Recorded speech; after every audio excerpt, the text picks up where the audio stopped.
हम पेट्रोल और डीजल के दाम में उलझे रहे और इधर रसोई में काम आने वाले सरसों और सोयाबीन के तेल के दाम 50 से लेकर 70% तक बढ़ गए हैं। जी हाँ, एक साल में तेल के दाम आसमान को छू रहे हैं और जिससे न सिर्फ रसोई का बजट बिगड़ रहा बल्कि महंगाई भी तेज़ी से बढ़ रही है। विशेषज्ञों का यह भी कहना है कि आने वाले दिनों में महंगाई और ज़्यादा बढ़ेगी।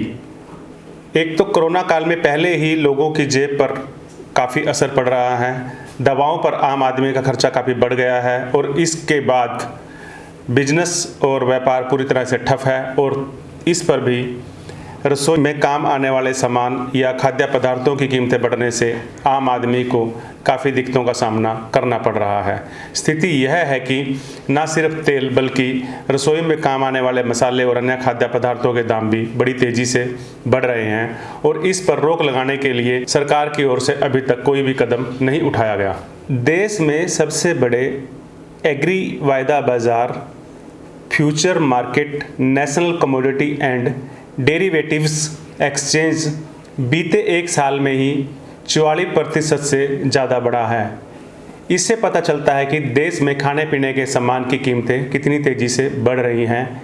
एक साल में ही 44% तक बढ़ना साबित करता है कि कृषि उत्पादों का सूचकांक यानी कि एग्रीडेक्स ने केवल 10.5 महीने के कारोबार में ही 40 से 44% तक की बढ़ोतरी हासिल कर ली है। पिछले साल 26 मई को 10 लिक्विडिटी कमोडिटी के मूल्य पर आधारित सूचकांक एग्रीडेक्स लॉन्च किया गया था। इन 10 एग्री कमोडिटी में सोयाबीन, रिफाइंड सोया तेल, चना, सरसों, धनिया, जीरा, कॉटन सीड, ऑयल केक, ग्वार सीड और ग्वार गम हैं। 26 मई को 1000 पॉइंट के साथ इसकी शुरुआत हुई थी जो अब 1442 पॉइंट पर पहुंच गया है। में सबसे ज़्यादा असर जो पड़ रहा है वह यह है कि तेल की कीमतें बढ़ने से रसोई का खर्च बहुत ज़्यादा बढ़ गया है। साल भर में ही सोयाबीन तेल की कीमत 79% तक बढ़ गई है। इसके अलावा सरसों का तेल भी 58% तक महंगा हो गया है। हल्दी के दाम 52% तक बढ़ गए हैं। हल्दी के दाम 52% और धनिया 27% तक महंगा हो गया है। सरसों और सोयाबीन 7000 पर पहुंचे।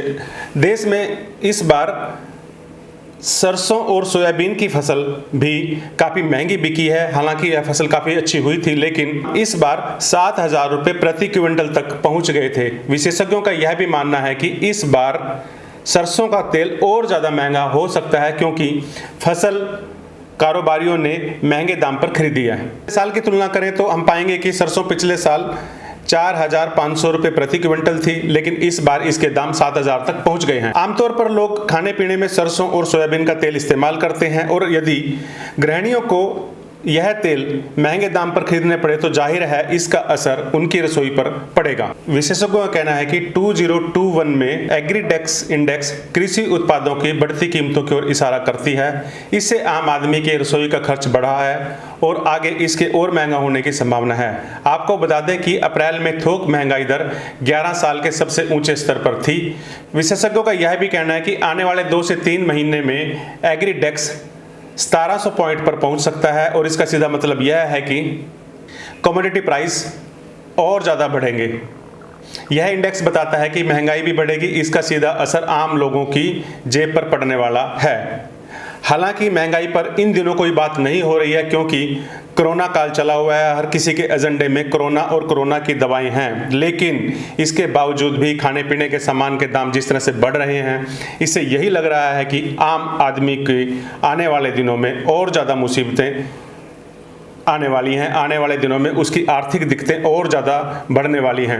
विशेषज्ञों का यह भी कहना है कि जिस तरह से महंगाई बढ़ रही है, जिस तरह से खाने पीने का सामान बढ़ रहा है, इसका सबसे ज़्यादा असर मध्यम वर्ग पर पड़ेगा क्योंकि बीपीएल या फिर अपर क्लास को रसोई के दाम या रसोई के सामान के दाम बढ़ने की ज़्यादा समस्या का सामना नहीं करना पड़ता लेकिन मध्यम वर्ग के लिए यदि दाम में थोड़ी सी भी बढ़ोतरी या कमी पेशी होती है तो उनका सीधा असर उनके बजट पर पड़ता है। विशेषज्ञों का यह भी कहना है कि महंगाई आने वाले दिनों में और बढ़ेगी और यदि महंगाई इसी तरह से बढ़ती रही तो निश्चित है आने वाला समय मध्यम वर्ग के लिए काफ़ी आर्थिक दिक्कतों वाला साबित हो सकता है। गृहिणियों के लिए चिंता यह होगी कि वह किस तरह से अपने बजट को मैनेज करें और किस तरह से इस बढ़ते हुए खर्च को कंट्रोल करें। धन्यवाद। अगर आपको हमारा वीडियो पसंद आया तो आप हमें लाइक कर सकते हैं, सब्सक्राइब कर सकते हैं और उचित लगे तो शेयर भी कर सकते हैं। तब तक के लिए जय हिंद।